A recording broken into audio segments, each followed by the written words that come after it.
Good morning, everybody. Almost lunchtime, so thank you for joining us. I know it's getting to be that time of day. This panel is interesting in the fact that the name of it's 2019 is this year of direct-to-consumer services.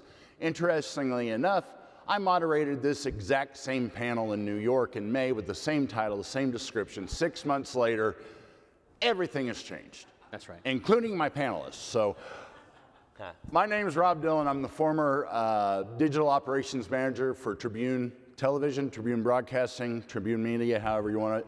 42 TV stations, cable network, radio station.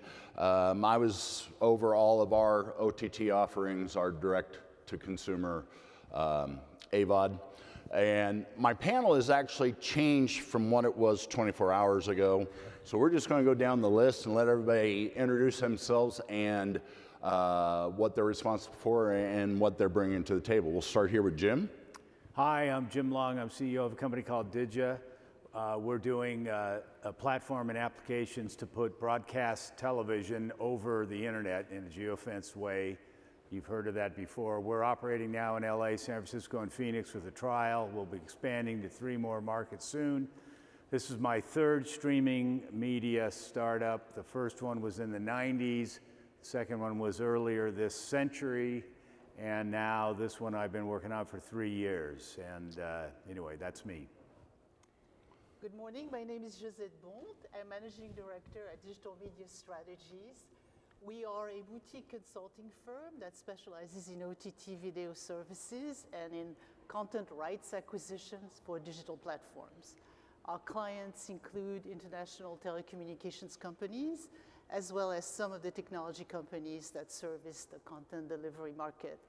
So among our skill set is included market entry strategies for new niche OTT video services, competitive strategies, also due diligence work at clients' requests, and content acquisition.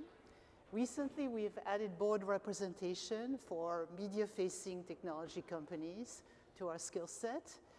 And I'm certain that my comments on this panel will be shaped by my 25 years of digital media experience at the confluence between entertainment, technology, and telecom. Thank you.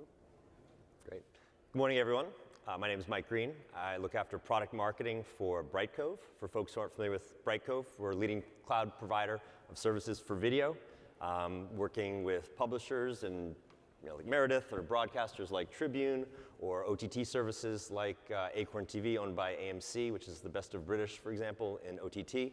So OTT, obviously, a very, very relevant topic. And Rob, thanks for having me. Yep. Hi, everyone. My name is Joe Jorzak. I'm the communications and media industry leader for Zendesk. Some of you might have heard of us. I've been around for 12 years. We're leaders in the customer engagement, customer support space.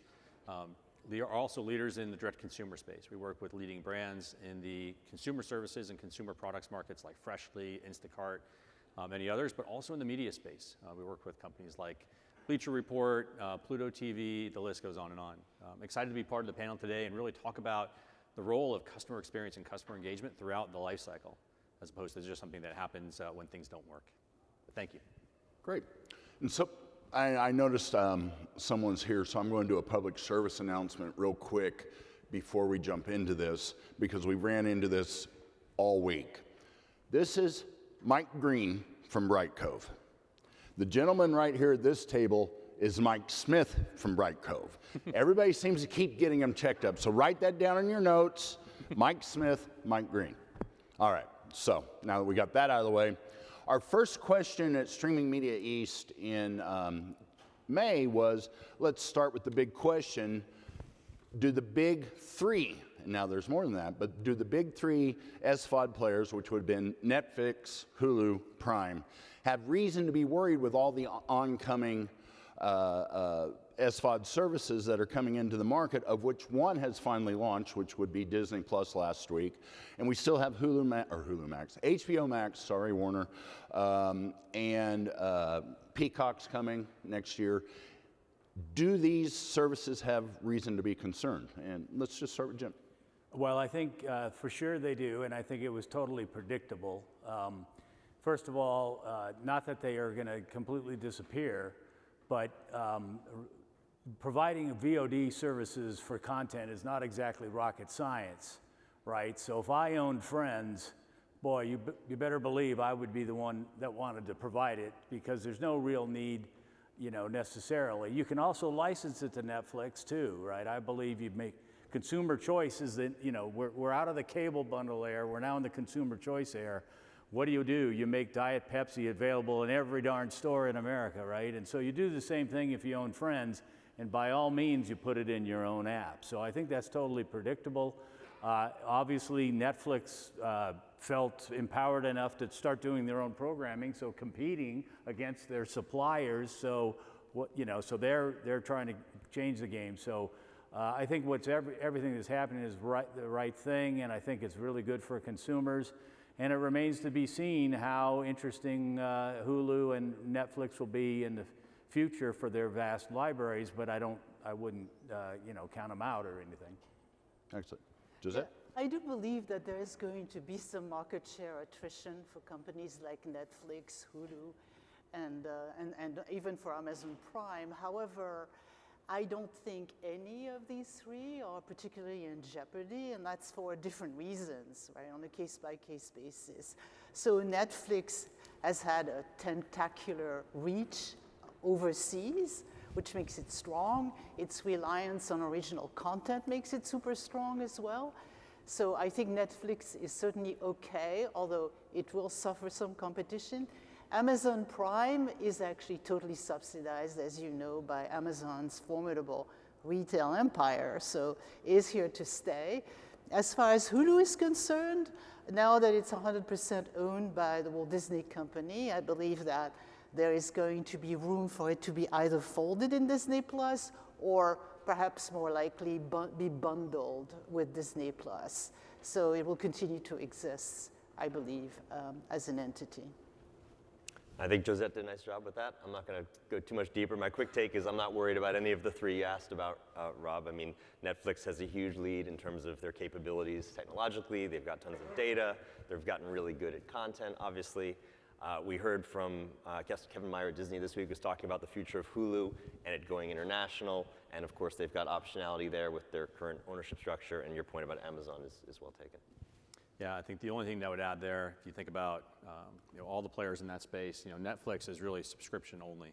All the others have other businesses that they can leverage and subsidize and interweave to try to create that stickiness. We had Netflix speak at one of our events fairly recently, and they talked about their biggest concern are things like Fortnite.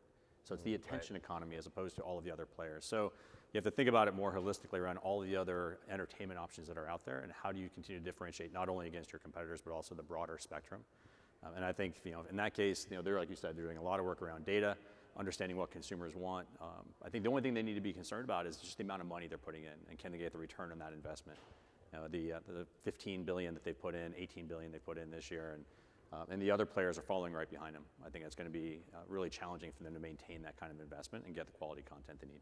I think Joe made a good point about time, though. Right? That is the limitation, right? Disney Plus has amazing content, and certainly people are going to be spending their time watching that. So if Netflix is going to stop talking always about sub growth and talk about engagement, I mean, there's going to be pressure to some degree on engagement for all these services, and then people can only spend so much time and therefore so much money getting value. If I was Hulu and Netflix, I would consider adding something to my playbook that Amazon has and Google Play has, which is a la carte renting and purchasing, because it's very clear to me at least that that's also on the rise, particularly with the younger people. And you all know about subscription fatigue and all that. A la carte purchases, I mean, we do it all the time in our daily lives. And I think those are going to be on the rise, and why leave that money on the table? And it's interesting, I'm going to, real quickly on that topic again, almost every analyst you've heard from in the last few months says Netflix really doesn't have anything to worry about. And there, even in a session I was in this room yesterday, there was a survey shown that 90% of the people said no matter what other SVOD products were out there, said they would stay with Netflix. Interesting enough, and I'm not going to go in a deeper dive on this because I just noticed it before I went to bed last night, in a letter to shareholders, Netflix expressed significant concern for consumer retention. So Netflix is worried about it, even if the analysts aren't. I haven't read the whole letter to their shareholders yet, but that's something to keep in mind. But Rob, don't you think that this is about mitigating Wall Street's expectations? Oh, you know, there's maybe always more some of than that in there anything as well. else, right? You know, and Wall Street never really plays into consumer Right. needs, wants, thoughts, whatever. And speaking of which, and Jim, you kind of touched on this, and we'll go with this, the whole walled gardening trend. Obviously, you said they can license out, but is this good for consumers? Is, you know, everybody pulling their own ball and going home and putting it behind their own wall? Is this? Let's go back to the days of cable and when skinny bundles started coming out on the virtual MVPDs. The whole hope was they would remember the consumer and not become as hated as the cable companies. Yeah, yeah. Now we're kind of falling into that again and getting to the point where, you know, where is this going? Is it good for consumers or not? I think it's all very good for consumers. You know, basically, it's almost like I pick it. You walk into you know, a shopping mall or an airport, and there's the fancy restaurant where you get a wide menu, but it's their stuff, i.e., Xfinity, right?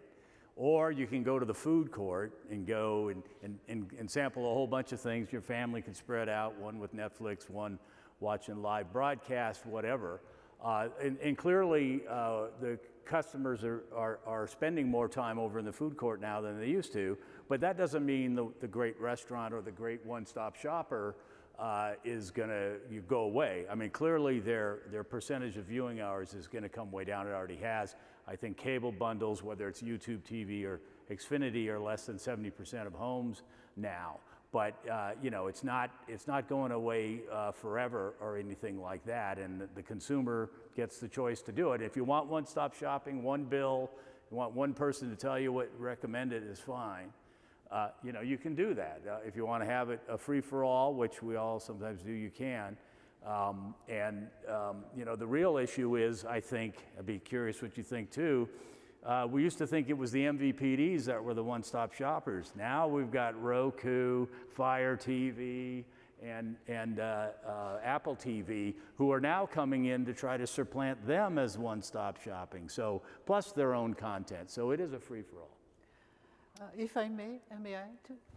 So I'm going to take a bit of a contrarian view to your opinion, Jim. So because I don't think it's all that great for the consumer at the end of the day. Okay, now let me explain. So on the one hand, having more choice is always good for consumers. However, there are going to be a lot more content holdbacks. And then this is already starting, right? So now if you want Friends, you're going to need to subscribe to HBO Plus. You won't find it on Netflix anymore, right? If you want access to The Simpsons or the Marvel, you know, group of programming, you will have to subscribe to Disney Plus. So the consumer will have to subscribe to more services to get a plethora of various types of shows, especially if they happen to be households that include children as well as sports fans, for instance. It's going to be a difficult proposition.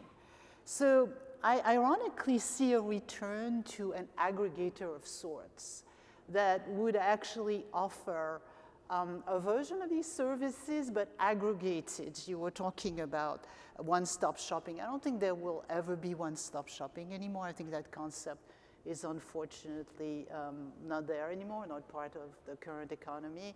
But there could be re-aggregation in this landscape. That's the way I think. I think you're talking about friction for consumers there, somewhat in the discovery and in managing multiple subscriptions and credit cards. But I net out more sort of, I guess, in Jim's corner with it being a net benefit. In the short term, there are all these subsidies for these services, given how competitive the environment is. If you're a Verizon unlimited data subscriber right now, you get Disney Plus for free for a year while it's making its big entrance. And there are plenty of other opportunities like that within the Apple ecosystem and others. And then I think bigger picture, if you talk about the OTT movement generally, and actually this ties into the panel that was before us about niche OTT services, there are enthusiasts in certain markets that are being really super served by the content evolution and the direct-to-consumer movement. And you know, a customer of ours called TN Marketing, which people don't necessarily know by name, they've got like 300,000 subs across 11 impassioned communities for woodworking, for quilting, and those people are paying between $6 and $8 a month for video content, instructional content, and other things, or like $50 a year. That's a healthy business. Out TV is, for the LGBTQ community, super serves that audience. $4 a month or $60 or so a year. That's kind of in the vein of Logo TV, which is one of Viacom's properties. But there are ways to super serve audiences, and if that audience is entirely passionate about a topic like world surfing we heard this morning, that's part of the movement that's a net benefit to consumers. Yeah, just last thing I would add, I echo Josette's comments. I think that right now choice is amazing and there's so much good content out there. But I see, and I think it's a risk, that the media industry will go back to its old ways of trying to create walled gardens, trying to protect their content, right? Because they want to maximize the value of that. But at the same time, it's not putting the consumer front and center. So you think about, if you think paywalls, back 10 years ago, and people just would not go through the paywall. Wall Street Journal and others really struggled with that. How do you make that information available? And you have to think differently about how to provide that value, as opposed to just, give us the credit card and then let's move ahead. I think the ability for subscription services that you can churn, right? If you're not happy with what you have, you can easily cancel, as opposed to what the MVPDs used to do. But I think the media industry and entertainment services are really going to have to think about what is the best value for my consumer and how do I keep that long-term relationship aside from just walling the content off. And that's actually a friction point for consumers too, is that these content companies have never had to serve consumers in this way. Right. And I mean, that's good for Zendesk, certainly, that they used to rely on Comcast or someone else's call center, and now they may have to do it more themselves. But while the consumer may get the content, there are friction points in the experience in that way. Yeah, but don't you think also, gentlemen, that when you start adding all those services, you're basically back to the price you're paying for cable? And so, I mean, the cable package, albeit a leaner version of it, might actually start being attractive again for some households. Well, I find it interesting you brought that up because at the May streaming media, I was a cord cutter, and I now have a service again. Okay. So that's one change in 6 months. I reconnected my cord. Joe, Well, just one thing to add there. So, my own household, we have 3 kids that are all, under the age of 15. So we do have a virtual MVPD. So YouTube TV is now, because we need the live TV option and be able to watch sports especially. I think NFL Network and MLB and some of the others, if they think about how they want to connect with those audiences, they can do that in a different way. But when you think about the collection of services, I think you will get probably 2, 3, maybe 4 that you'll subscribe to. But what I think will happen is that for instance, if you have somebody who wants to watch Friends or wants to watch The Office, what my kids did was they binge watched the entire catalog and then they stopped and they moved on to a different service. I think you'll see more of that where consumers will find the way that works for them. It doesn't always fit the business model that the video service will have. And to steal from the panel that was just in here before us, in the time that it took you to say that, Pluto's launched 2 more channels. So do you think the aggregation model for the general, and even some of the Pluto channels are very niche down, but can the niche services survive on their own, or do they need to look to Pluto or some of the other aggregators to get them in front of people to help with the discovery? I agree with Mike. I think the niche services can survive. And think about the anime community, right? People who are passionate about their audience or about their topic.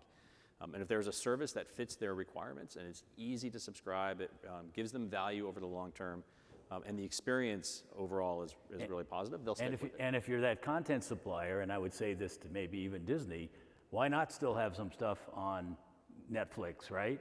And then if the people want to deep dive into Star Wars and all that, you know where to go, Disney Plus. I certainly believe, we've learned in this country that give consumers, your content wherever you can find them. Right. And not doing that is like pretending you can predict the future of economics, and consumer behavior, which as far as I know, none of them can do, so. Joe mentioned anime, which is actually a good litmus test for some of this topic because Crunchyroll has been at that for a long time, has been a successful standalone SVOD business, but now they're part of Warner Media with Otter, and they're maybe part of HBO Max, I'm not sure. Yeah. And at the same time, so anything that's even really strong in an independent niche maybe gets aggregated. And then separately, Netflix has added, I think, probably more anime content than Crunchyroll has. I'm not sure exactly, but do people know Netflix for that? Are people is that audience that's passionate about that content finding that need met within Netflix? not clear. Like, what does that mean for those standalones? Well, and Sony just acquired, has Funimation, and then they just acquired Aniplex. So they are aggregating that content, but I think if they let those brands live on their own and continue to have that brand identity and connection with their consumers, they can still succeed. I think it's when you try to force them into this mold, this corporate umbrella, and wall things off is when they start to run into trouble. Yeah, I think it's going to be tough for niche OTT video services to survive and thrive. I mean, you need to be very well capitalized. As I mentioned in my introduction, I'm doing some work with European telecommunications companies that are launching such services. And it's very hard, even with deep pockets, the level of market awareness that you have to create, the tremendous amount of marketing reaching your consumers. It's a pretty daunting proposition, which doesn't mean that some won't succeed. And you were mentioning Crunchyroll, which is obviously a very, very successful service, Funimation as well. You know, if you just meet those fans or those communities you were talking about, the service is the LBTG community. And that has legs, as we say in Hollywood. So in this discussion, which was really good, we started to touch on the consumer experience. I've never claimed to be the average consumer. I did go back to cable, satellite, whatever. But the question I kind of want you guys to look at is, if 2019, now going into 2020, is the golden age of SVOD or AVOD, or is this going to be the year we find out everybody's like, I'm sick of this. I'm only going to subscribe to my Netflix and maybe my Disney and go back to cable. What do you see happening in the next, before now in May when we do this again, what do you see happening in this space? Well, is it going to, the consumer going to just give up? Consumer going to still have some interest? What's going to happen? I think there's tremendous consumer interest. I think the Disney Plus take up, the new services coming out with Peacock and others, there's still a lot of headroom for growth in this space. I really don't see the traditional cable MVPD plays. Yeah, no, there's no going back on the MVPDs. The vMVPDs are doing well, but they're still the same thing, right? You're paying $50 to well, PlayStation shutting down. Well, right. PlayStation shutting down, but still, so you're seeing, and that pie, I used to say would not ever go below 60% of homes. I always look at, is this home a cable home, or is this home an antenna home, or is this home not watching live linear, right, or just doing internet? And so I think the cable bundle, no matter what happens, is heading to 50%. That's still a big percentage. So, but no, there's no turning back on the consumer choice there. Yeah, the trouble with the skinny bundles is that they never really worked. And you alluded to the PlayStation Vue being shut down.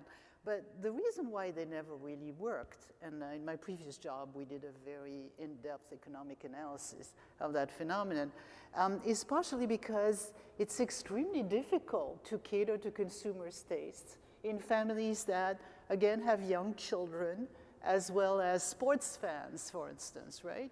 I mean, you have a variety of people under your roof, and you have to satisfy their needs. And it's very hard to do that at a $30 price points. And also there is not enough flexibility in the bouquets of channels that were being offered. You can't order a bunch of channels a la carte. That never worked for a number of reasons. So that has been pretty much of a failed proposition, or a proposition that never completely took off, in my opinion. I think you hit on a great point with price points. I think that when the SVOD and the virtual MVPDs launched, so you had Sony, which was really expensive. T-Mobile T-Vision is out there. It's also really expensive, relatively speaking. There's always a value discussion. So I mentioned YouTube TV. $35 a month was a great value. $50 a month, like, okay, I can do that. But if it starts going up, if they start to fall into that trap of what cable providers would do, or satellite providers, and ratcheting up the costs every year, then I think they're going to impact their subscriber counts. They're going to impact churn tremendously. I understand subscriber acquisition costs are a big deal, and how do you get that scale? But you have to be careful on that, which is, again, I think HBO is going to run into this with their launch of HBO Max at $15 a month. It's going to be really expensive to add that on to all the other ones that you already have. Yeah, so Rob also asked, is this going to be the golden age of AVOD? Well, yes, I think so, but again, if you have deep pockets behind you, even Disney, like their direct-to-consumer venture or their segment actually lost a tremendous amount of money between last fiscal year and their fiscal year that just ended. It went from, I believe it was $538 million to $1.8 billion of operating loss. And I think that is partially due, obviously, to the Hulu acquisition buying out Comcast. So there was definitely a cost there, not to mention launching Disney Plus. But the investments are very significant. And I don't believe that the price point of $70 per month is actually sustainable. 70 for a year. I'm sorry, a month. I apologize. Per year, $70 per year, $69.99 per year. Thank you. Okay, I don't think that's sustainable going forward. And one thing I wanted you mentioned, if they fall into the MVPD trap of raising their prices every year, my example on that one would be Hulu, who has been raising it like every 2 months to the point now it's $60 a month. That's one of the reasons we went back to cable. I'm scared that the virtual MVPDs are going to fall, didn't learn anything. Agreed. And as the MVPDs end up investing in owning the virtual MVPDs, I'm scared we're going to fall into that trap again.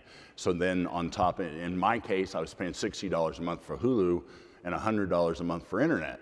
And keep in mind, this is because the suppliers, whose names we'll not get into, are jacking up the prices. So they actually, like Sony View, paid a lot more for the same content than Comcast. There's various reasons for that, but let's just say that whole pricing thing really is not necessarily connected to reality. But on the other hand, in the short term, if you're just looking for the next quarterly earnings, it looks great. Less subscribers, more revenue. That's what's happening with some of these content suppliers. But guess what?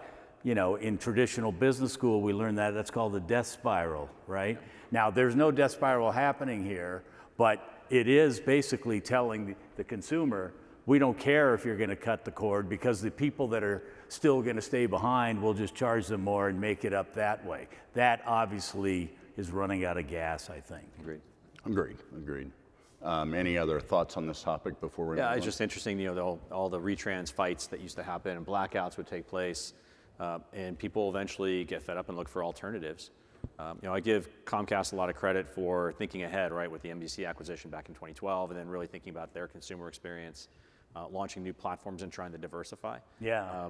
But I think what I just see in my own household, you know, there's only so much you can bear, and at some point you will find alternatives and change your habits. I mean, the amount of YouTube that we watch is staggering, and it's all on video. But like you said, it requires a really good broadband connection, and I think that's where we haven't talked about 5G yet, but that intersection of what the media companies and the communications providers are doing, we have yet to see that really play all the way out.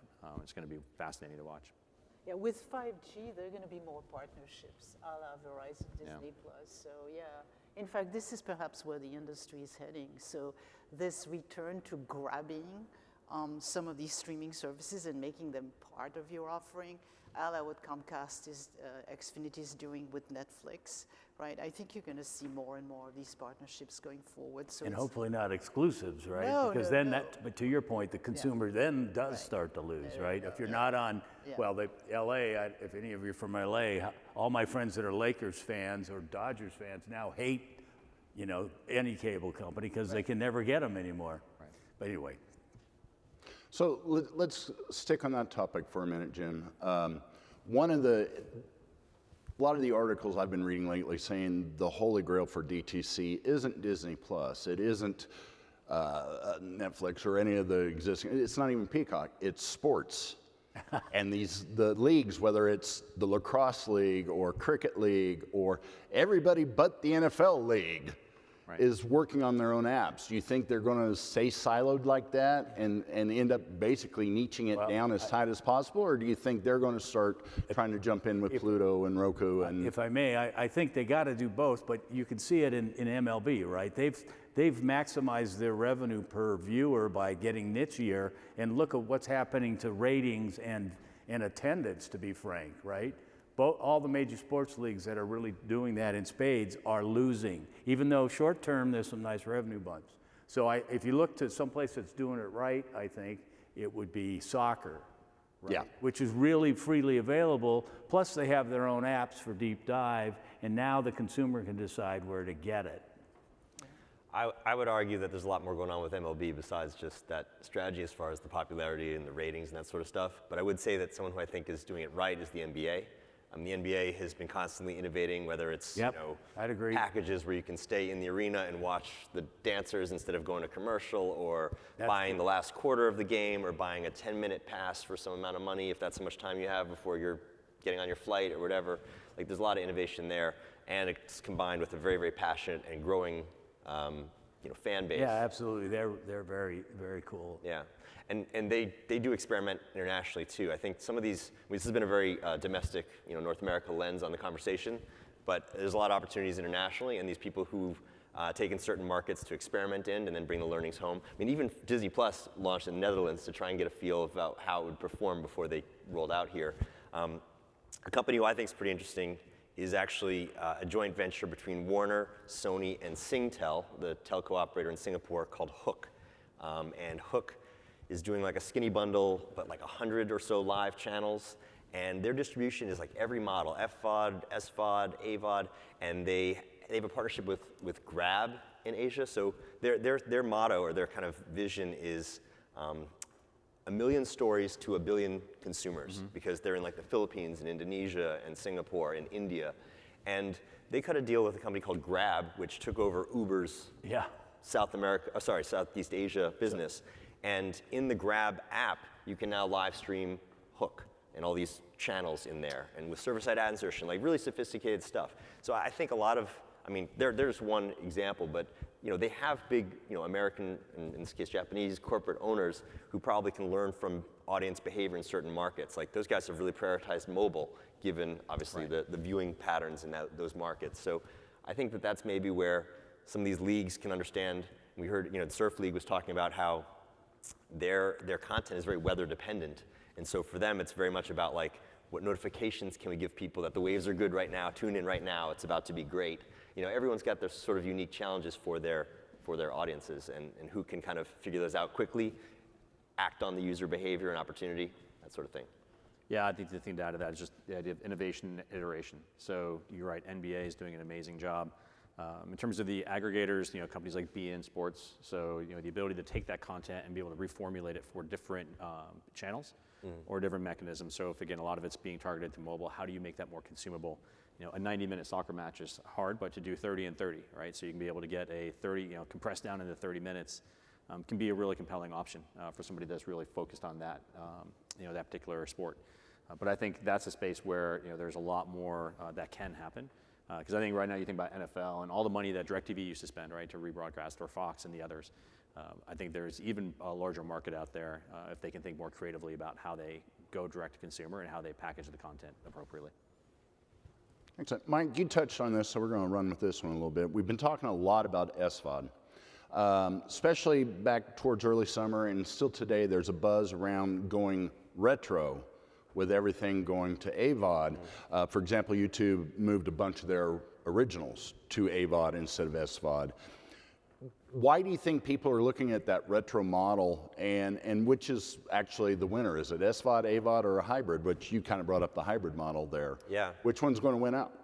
Especially with, obviously we know Disney Plus is going to be SVOD, Netflix is going to be SVOD, but what about the other players that are trying to make a dent? Well, one of the stories you mentioned, Peacock, which is coming out next year, and I think when people heard about what NBCU might do, I think folks probably assumed it was going to be a competing SVOD, because they have, people mentioned some of the content that's going to be in there, and maybe it can command dollars, but it sounds like that may be more of an AVOD play. And HBO Max, which obviously HBO, people think of premium and SVOD, there's maybe an opportunity for Warner Media to do AVOD stuff. I think that the landscape is fairly open. I mean, through the Brightcove lens, like, our customers show up with all sorts of, thinking already gone into what their strategy should be and what the kind of behavior is of their audience. If it's younger, then maybe the kind of, the wallet is different, and the kind of targetability of the audience is different. So I think, the bar is pretty high to command the types of premiums that like Netflix can. I mean, I think we pay like 15 or so, right, a month for that. A lot of these other services, if they've been thoughtful, I mean, Pluto you mentioned earlier, they're a really interesting story, and Viacom was very attracted to what they've been able to accomplish in an AVOD model, and the distribution they've been able to get meaningful scale for an organization that's really good at selling target audiences. So there's definitely plenty of room for that. There's pay-per-view too, right? Some of these guys That's can right. start doing that. Yeah. So I was going to say, I think it's important that you have options for consumers. Some consumers are fine with AVOD.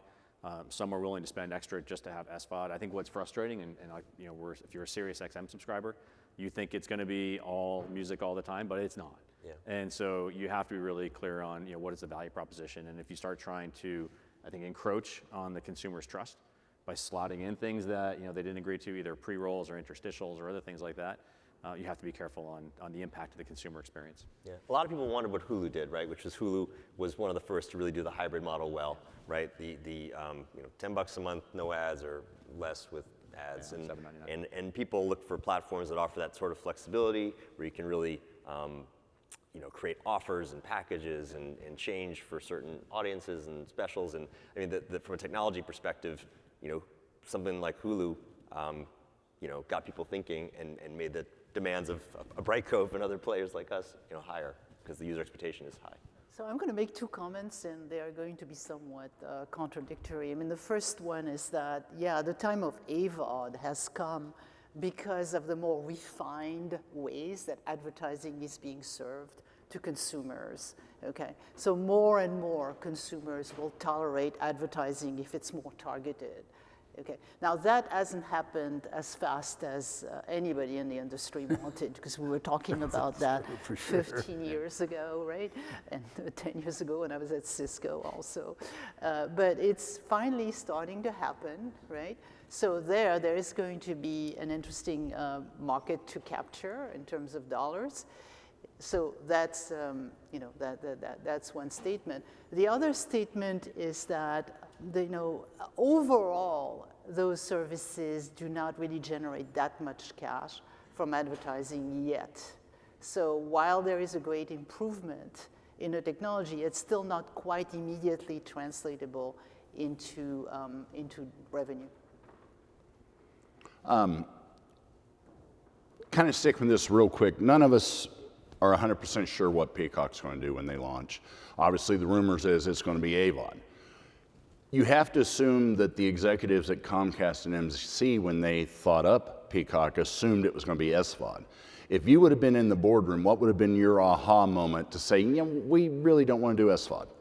Well, keep in mind they're doing SVOD for non-MVPD homes, which is now over 30% of all homes. Mm-hmm. So I think it's actually a brilliant strategy, to be frank, for a lot of reasons, which I won't get into. But they are doing both, and it'll be very interesting. The CEO did say he thought the AVOD service was worth like $5 per sub per month in terms of ad revenue. So that'd be interesting what other people say about that. Right. But that's where they're coming from. I would say that out of the contenders, Comcast is probably the most sophisticated. I mean, they own Freewheel, video ad server, right, which only Google has an asset like that, really, and they have the Spotlight sales organization, which has been selling across Comcast for forever. They've got all this Comcast MVPD set-top box and other user data. Like, they're probably as well equipped to do it well in AVOD, versus, like Disney didn't have that same, infrastructure or kind of background. So I think they could be successful with this. Yeah, the problem with entering the market with a dual proposition is it's a bit muddy for consumers. I think, now I know Hulu pulled it off more or less well, but this is going to be a much more competitive environment in 2020, so there might be some issues there. And we've been bringing up money, so I do have a question about money on here, and it's something that was in my life was very important because I got asked this question every single day by my financial people. So eventually the bean counters are going to win this war. You know, no matter where the war is, whether it's content or technology, the bean counters are going to win, the accountants are going to win, the finance people, and they're going to start to demand to see some kind of ROI to keep signing these checks. What do you think the solution to that is? Because none of these services are profitable at the time, right now, other than Netflix is profitable a little bit, but you know what I mean. Not clear. Let's throw out Netflix and Amazon and look at the other ones that have never made money. Eventually, there's going to be a demand. So do they end up consolidating? Do they raise their prices to a point where nobody, you know what you brought up, the economies, where less people, more money? How's that going to work out? How do you see that? And I'm not asking for this is how it has to be. What do you see? Looking for do you stock think? suggestions is really what we're talking. That's right. I think some of these companies are just going to be acquired. So there's going to be massive consolidation in the industry around the mid-2020s. And I think not there's, sooner. and I think Like, that- go ahead, I'm sorry. Even Disney mentioned that their service would not be profitable until 2024, right. to your point. So, and it seems to have started extremely well. When you think about the Amazons of the world, so if it's a loss leader or if it's a way to generate more revenue across the ecosystem, that's one aspect. But I think to your point, Rob, there's also gonna be a lot more rigor placed on the content spend itself and what gets greenlit. Where do you make those investments? Right now, it's been just almost a free-for-all, and there's been so many different producers, just coming to that well, and which is great because a lot of independents and others who might not have gotten that chance are now getting it. But I think as you go forward, there's going to be more focus on and using the analytics to identify which ones do we think are going to be successful, and then put the investments in those areas. Well, the investment horizon of companies like Netflix and Amazon is unique historically to those guys. It's very intimidating to quarterly driven media companies. I think Disney did a nice job actually managing expectations, to your point, saying it's going to be 2024. And even though they had some hiccups with all the demand on day one, I mean, the street responded pretty positively to what they've done so far and sort of planning for their future. Right? And you brought it up, Joe, the quality. Right now, production is out of control. People are, we talked about it a little bit last night at dinner, Mike, some of the prices that were being paid by Quibi. Yeah. I think I pronounced them right. Quibi? Yeah, Quibi. Yeah. And I've experienced this firsthand because my cable channel, we went out and we're doing very high quality productions with Outsiders and Underground. And I mean, very well critically received and publicly received programming. And we had to scale back. The cost was too high. So do you see consumers that will maybe agree to take a quality cut to keep the price where they can handle it? Or are they going to expect the same quality that they're getting now with Handmaid's Tale and all these other fantastic programs, but they're going to want it for $3 a month? How do you see that shaking out? It's an open debate, right? Whether or not the Game of Thrones style investments, where you're going to lay out, 100 million or 200 million at a shot, for a whole season or for a franchise, to be able to do that, those kinds of commitments are massive. And I think if you can use data to better identify where to place those bets, you will still see some of that. But it's going to be interesting to see what Quibi comes out with, right? With more of the short form media, but it is high quality. I think right now, like I said before, it's just a lot of experimentation. We're not sure yet how that's going to play out. But I do think there's going to be contraction in terms of the spend. In terms of data, that's obviously a hot topic at every one of these panels. And I think in the early stages of a lot of these OTT services, people really just want to know, how am I doing relative, am I doing a good job? They want to know, how am I doing relative to my peer set? Some sort of comparative analytics of OTT services that look like me. What type of weekly average user engagement am I seeing? What type of usage of my content catalog am I seeing? And that helps determine, am I getting the value out of all the content that I've invested in? And am I on track to manage churn in a responsible way and that sort of thing? It's pretty early still in a lot of those respects. Any other thoughts? On that? Come on, Jim, you always have a thought. I got lots of thoughts. I do have a thought, actually. So in my previous job, I was Chief Strategy Officer at the Digital Media Institute located at USC. And we did a lot of consumer surveys and focus groups, and including our own MBA students, right? And we found out, not surprisingly, that there is a tier of consumers that can't get enough content. So the more is available, the more they subscribe to. So I'm just putting the thought out there. It's not, certainly the average population, and it does require that you have discretionary income. But that tier may actually keep the various services fairly healthy for a little while. I'll go on if you don't want to talk, Jim. No, I don't have much to add to that. I can certainly talk about some other things, but is there any, you wanted to questions for the audience? Well, that's what I was going to say. We're running out of time. We got about 15 minutes left. I want to make sure you guys have a chance to ask our panelists questions. I have one or two final questions, but let's reach out right now for questions. Mike? Yeah, I'm curious about your feeling on subscription fatigue. There was another panel that went on yesterday regarding that. And mainly, can they all survive and exist together long term? And more specifically, Netflix, first to market, I love their content, so I'm not poo-pooing them with this question. However, they are one of the only ones right now, when you look at the other big ones, Peacock, Disney, when you look at Apple TV, when you look at Disney Plus, that let me find the right word here. Those other ones that I just mentioned, they can be a loss leader with their OTT service for the next 4 or 5 years. It doesn't matter. Disney, deep pockets. But Netflix is kind of digging a debt hole right now for their content creation. And it's great content, don't get me wrong. But can Netflix get out of that hole at any point? And how long will it take them? Somebody up here mentioned Disney being 2024 for being profitable. What about Netflix? I'm a little worried about their future. So it's basically, that was, just to repeat the question, if you couldn't hear Mike, it was a double-edged question. The first part of the question was about subscription fatigue and how much is a consumer going to stand for. And the second was the SVOD services as Netflix, who can't use it as a loss leader and is digging their production costs deeper and deeper with every show they come out with. How are they going to sustain that model? So answer one or both. I think, as Gisette already said, for Netflix, it's all about international. I think in just the U.S., I would have said 3 years ago, short them because of this coming thing. But again, that's because their stock price is ridiculously high too, right? It's a pretty easy call. If you could just isolate the U.S., you'd make some money. But the bottom line is that there's lots of levers they can pull. And I think one of them is going to maybe be smarter about programming, because there's certainly a wide variety of opinions about how much they're spending and how is it really paying off.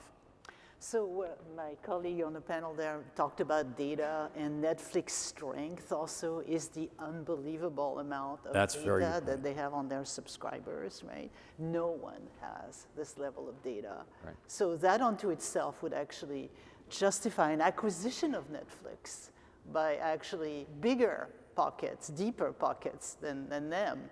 So that's why I'm not too worried about them. But to your point, once your favorite programming starts leaving Netflix, you might be less happy paying the subscription price every month.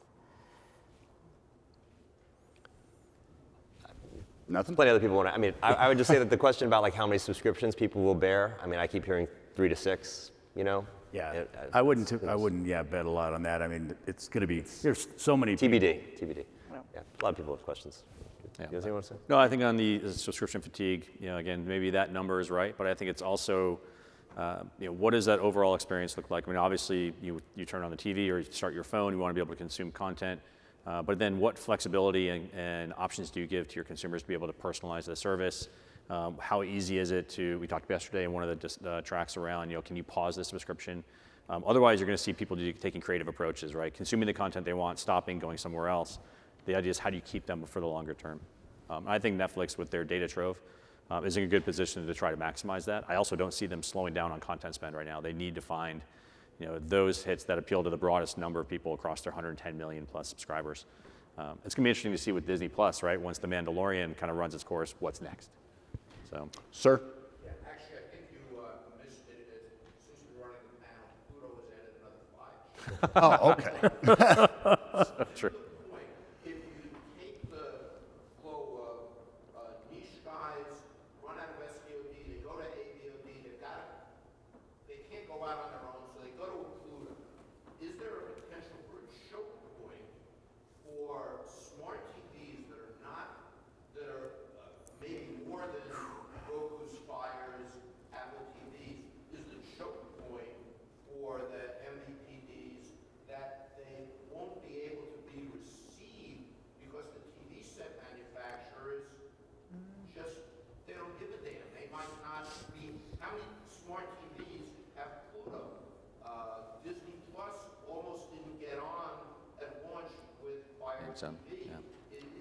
potentially being choked.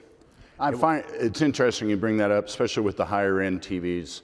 I was on a panel at NAB East with a gentleman from Samsung, and it was close to what we're talking about here, and his opinion was different on everything because Samsung has their own play on what's going on their front screen that plays much like how back in the old day with SEO, if you weren't on the first screen of Google, nobody went to your site.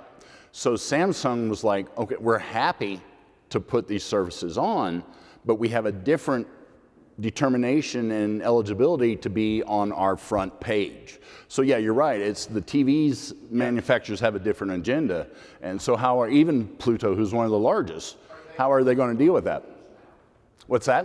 Are they, I mean, I haven't checked, I just thought of it. Is Pluto even on LG, Sony? Yes, the answer is yes. They've done a good job. In fact, Pluto is a big part of Samsung's own. Samsung has their own service, of which a lot of the channels are from Pluto, but then they have other, channels on, and not to mention Google through Android TV, which they give away for free to the TV person, has this entire ad insertion. In fact, every TV manufacturer that we've talked to has their own ad insertion, cloud. I mean, we can't even keep track of it. So it is, it doesn't necessarily bode the best for the MVPDs, that's for sure. But it is. Yeah, the question was largely about the proliferation of smart TVs. And so in our parlance, we sometimes talk about connected TV being things like Rokus and Fire TVs and Apple TVs, and smart TVs, to your point, being Panasonics and LGs and Sharps. And they're running Android TV, or they're running WebOS, or they are like Samsung and have some sort of like native thing. And to your point, any aggregator of content or content owner wants to be across all of them. And what can they do to be conscientious about the requirements to be participating in any of those platforms? And I think actually the proliferation is a bit actually slowed down because of Android TV being prevalent, and Roku is an operating system in some markets. And so if you're developing for kind of one of those, it requires testing, like WebOS in particular requires testing on the way it's implemented across all of those. But people should be able to participate, or people could pick a provider like us who's going to figure out, one turnkey way to go across like 10 smart TVs in one fell swoop. But the policies of those platforms are not as restrictive as they were. When Apple TV came out, they were only allowing certain people on, and that's not generally the practice. Right. Any other questions? I saw a hand back here a little bit ago. Did that disappear? He left. All right. Excuse me. We're late enough out. I think we'll just go ahead and wrap here. Everybody's hungry. It's time for lunch. How about a big round of applause for our panelists? I thank you, folks. And thank you. Have a great rest of the show. Enjoy your afternoon. Thanks, Rob. Hey, I apologize. I was on my phone. We had a system.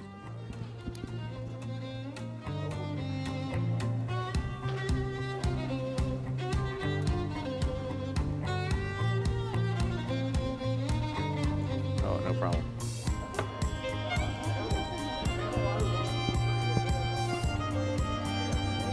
Great, thank you.